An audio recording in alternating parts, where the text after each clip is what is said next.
Good afternoon, this is Richard Heaven from PFC for Crispy Productions, coming in live from Waterstones, Portsmouth, UK. Let's go.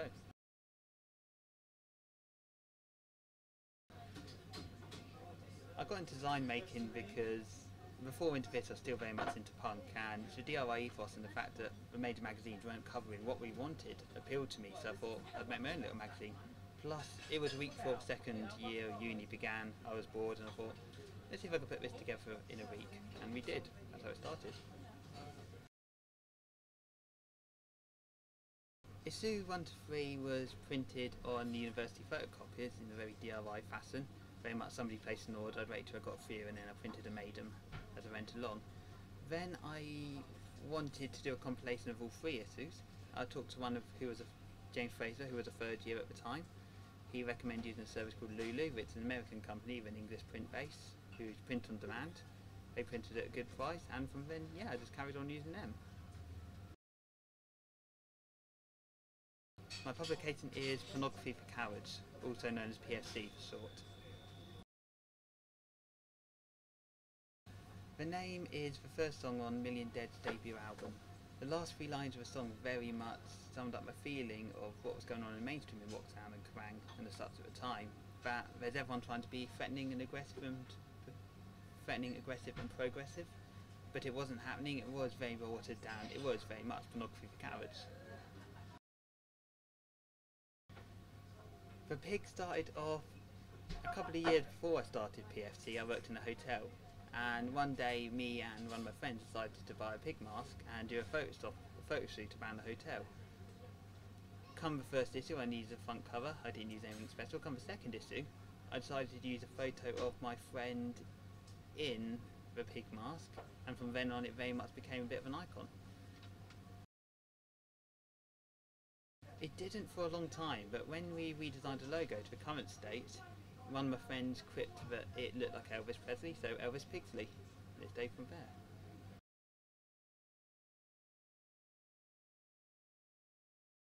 I think the answer to that depends on what your view of success is. From maybe Kerrang and rock sound point of view, we're probably not that successful, we're not selling thousands a week, but from the point of view that we don't have to answer to anyone, people buy our magazines and people are interested, then I don't think there's ever a question that you'd not be successful, because I was always doing it for myself and my friends. So if I made 30 copies and sold 30 copies, if I made 200 copies and sold 200, it would have been successful, because it was never my intention to be massive.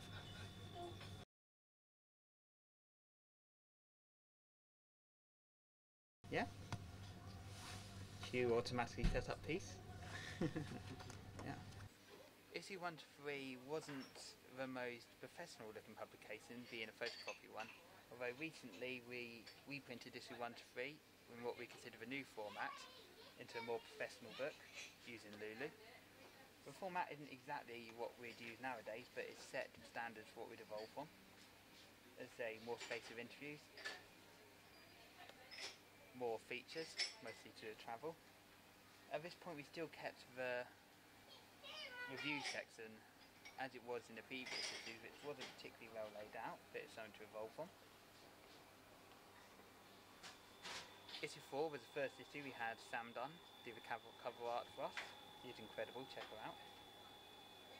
As you can see, this is a progression of what we did before with the reviews and interviews. This is the first time we actually had artist interviews, people who are not musical in design. This only stayed for 1 issue. 4 diaries.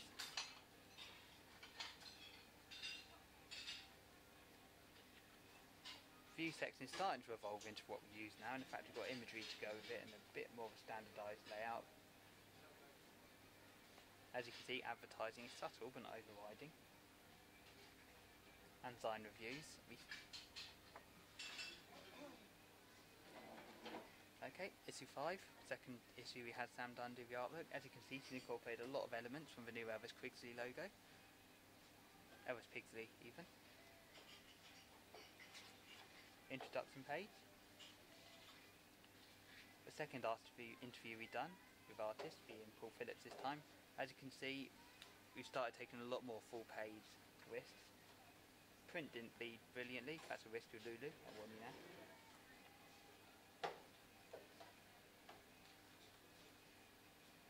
As you see, we're starting to put a bit more lifestyle focus on.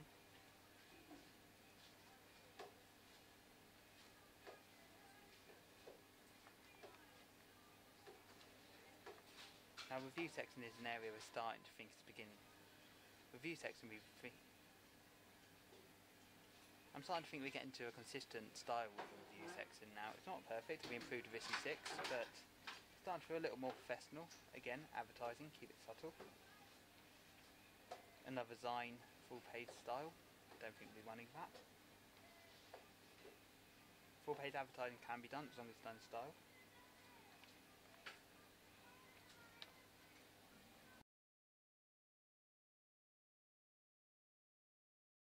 I don't think there's any particular unit at university that made me think this could work. I mean, it was very good having the support of the tutors, and I'm grateful that I was allowed to do this for 2 years at university and be able to count it as work instead of having to do a project on the side, which was brilliant. But I think at the beginning, part of it was reacting against what everyone else was doing at university, and I work a lot better when I'm reacting against something than working for something.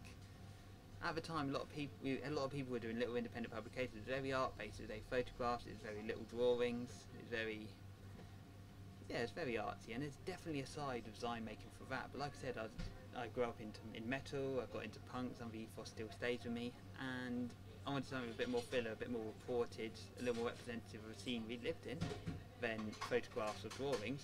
So very much kicking back against that was quite motivational. I think simply just say more issues, bigger, potentially more writers. I'm quite happy with the format it is in now. Maybe we'll change it image-wise a little bit, but the articles, the balance between music and lifestyle, I think it's just going to get bigger.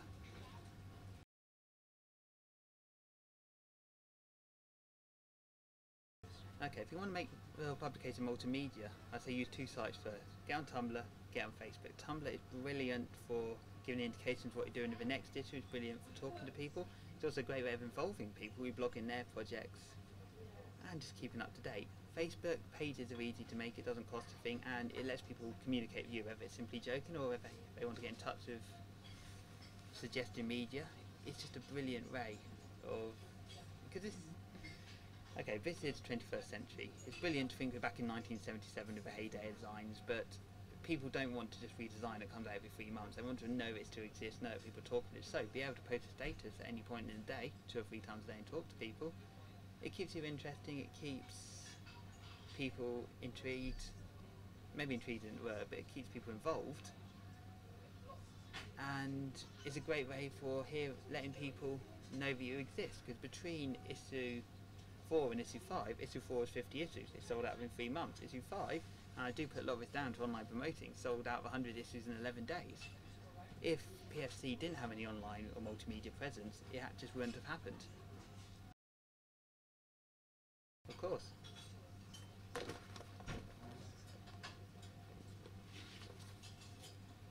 Thanks, motherfuckers.